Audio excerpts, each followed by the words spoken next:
Саламатсызбы? Региондо Абалким автордук программасы. Кыргыз армиясынын күндөн күнгө коргонуу мүмкүнчүлүгү күчөп бара жатканын бүтүндөй коомчулук көрүп байкап, Кыргызстанды сүйгөн ар бир жараныбыз бул абалды колдоого алып, кубанып турган чагы. Бул аптада биздин армиябыздын балансына модернизацияланган Печора 2БМ зениттик ракеталык комплекси келип кошулду. Бул комплекс кыска жана орто алыстыкта башкарылуучу жана учкучсуз аба чабуулунун комплекстерин жок кылуучу аскердик техникалык каражат болуп саналат. Печора 2БМ комплекстери дүйнөдөгү белгилүү аскердик аракеттерде өзүн мыкты көрсөтө алганы белгилүү. Буга чейин Туркиянын адистери тарабынан иштелип чыккан Байрактар, Акынжы, Аксуңгур сыяктуу учкучсуз учуучу аскердик комплекстери жана башка заманбап курал жарактар менен жабдылган Кыргыз армиясы мындан 2 эле жыл мурдагыга салыштырмалуу чоң өзгөрүүгө дуушар болду. Албетте мунун баары өлкө жетекчилиги башындагы чечкиндүү аракеттердин алгачкы жыйынтыктары экени талашсыз. Бул каражаттар ири суммадагы акчага сатып алынды. Мурдагыдай болуп көрүнгөнүн эскисин суранып алып келип алып, биздин армиябыз бар, биз бирөөгө тийишпейбиз, тийишкендин таш салканын чыгарабыз деп куру кыйкырып жүргөн жетекчилер эми жок. Азыр эми накталай акчага элге окшоп заманбап аскердик техникалар чыгарган заводдорго барып, көрүп, тандап, акылдашып, макулдашып, анан өзүбүздүн керегибизге чындап жарай турган куралдарды сатып алып жатышат. Бирок маселе бул жерде бир гана акчада эмес экенин дагы эске алуу керек. Канчалаган өлкөлөр акчасы бар болуп туруп, мисалы Туркиядан чыгарылып жаткан учкучсуз учуучу аскердик аппараттарды сатып ала албай жүргөнүн да билебиз. Бул албетте коопсуздук маселесинен улам жаралган тоскоолдук. Демек азыр Кыргызстан ээлик кылып жаткан акыркы үлгүдөгү аскердик техникаларды сатып алуу үчүн биринчи кезекте өлкө жетекчисинин тышкы саясаттагы орду, алган багыты, жөндөмү жана кадыр баркы эң маанилүү ролду ойноп турат. Армиябыздын ар тараптуу күчтөнүп жатканын дагы туура көрбөй, мурдагы эски түскүсү менен кала беришин каалагандар да тилекке каршы жок эмес. Албетте алар эми саясатчылар арасындагы гана ич күйдүүлөрдүн аргасыздан чыгарып жаткан сөздөрү деңизчи. Бирок башка нерседен саясат жасаса дагы, ушул коргонуу коопсуздук жаатындагы алгылыктуу аракеттерге мурдун тырыштырбай, эл менен кошо кубанып койса деле күнү өтпөй калмак эмес да. Көрүнгөн нерсенин жаман жагын издей берип, акыры бир күн элдин катарынан такыр эле ажырап калып, өзүнө өзү лидер, өзүнө өзү колдоочу, электорат, анан өзүнө өзү добуш берүүчү жалгыз шайлоочу болуп калышпаса болгону.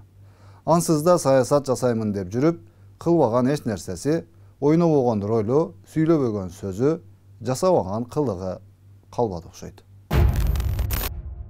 Аскердик техникалардан сырткары өлкөбүз үчүн эң эле маанилүү тармактарынын бири болгон саламаттыкты сактоо, өзгөчө кырдаалдар, жарандык коргонуу сыяктуу багыттардын дагы материалдык техникалык базасын жаңылоо, жакшыртуу аракеттери улантылып жатат. Бул аптада Бишкектеги Борбордук аянтта дагы бир ирет ар кандай нааразычылык митинг эмес, жаңы техникаларды тапшыруу аземи өттү. Акыркы үлгүдөгү өрт өчүрүүчү атайын техникалар тийиштүү мекемелерге берилди. Көргөндөр Кыргызстандын өрт өчүрүүчүлөрү үчүн жаңы техникалар келгенин, демек бул багытта эми элге кызмат кылуу жакшырарын көрүштү. Ал эми көрүүсү башкачараак, өзүнүн көзүнө дагы анчейин ишене бербеген, көргөн нерсесинен кыйкым гана издеп, сөзсүз бир жаман сөз айтмайынча курсагы тойбогон айрым мекендештерибиз өрт өчүрүүчү унаанын эшигиндеги кытайчадан которулган достук, ынтымакка карата жазылган терминге жабышып, ошонун арты менен 1-2 күн адаттагыдай эле өздөрүнүн өтө акылдуу, өтө маанилүү, өтө стратегиялык мааниге ээ деп эсептемиш болгон сөздөрүн жазышып,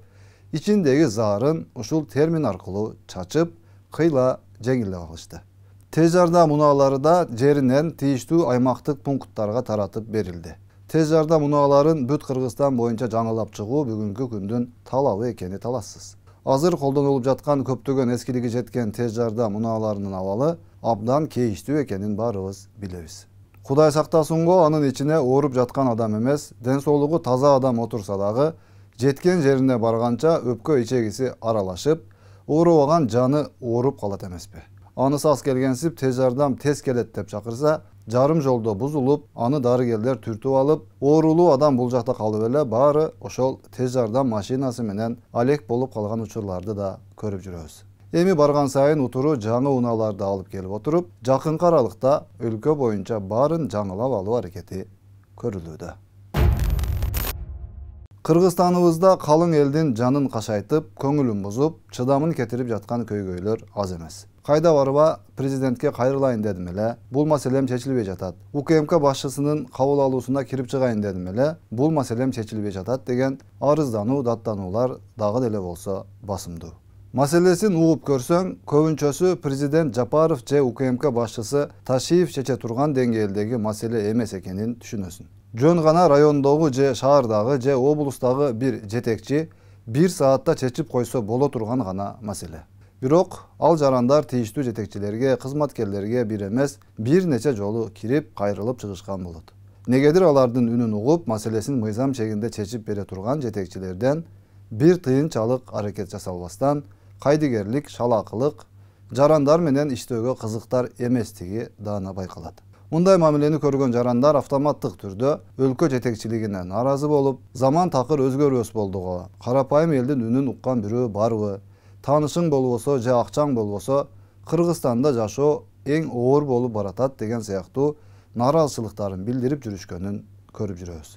Эгер мындай алып караганда 7 миллион элдин баарынын үнүн жалгыз президент же жалгыз УКМК башчысы гана угуп, чечим кабыл алып, кызматын кылышы керек болуп жатса, анда башка отурган жетекчилердин кандай кереги бар? Анда мен элге кызмат кыламын деп мамлекеттик кызмат орундарын неге ээлеп отурушат дагы, неге бийликке болгон терс пикирлердин пайда болушуна себепкер болуп, пайдасын эмес, зыянын тийгизип, элдин батасын эмес, жаман сөзүн алып, өлкө башчысынын ишенимине, элдин кызматына кыянаттык кылып жатышат болду экен деген суроо пайда болбой койбойт.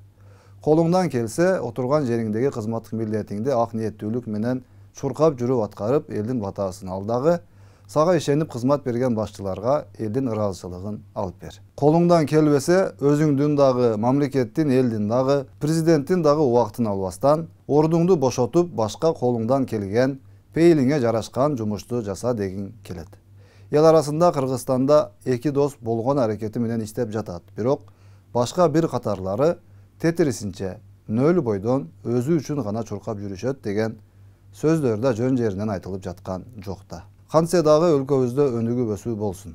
Ниети түз эмес жетекчилери же саясатчылары айтор, кимиси болсо дагы өлкө жетекчилигине жардам бере албагандан кийин жок дегенде зыянын тийгизип, тоскоолдук кылбай турушса деген тилек. Саламатта калыңыз.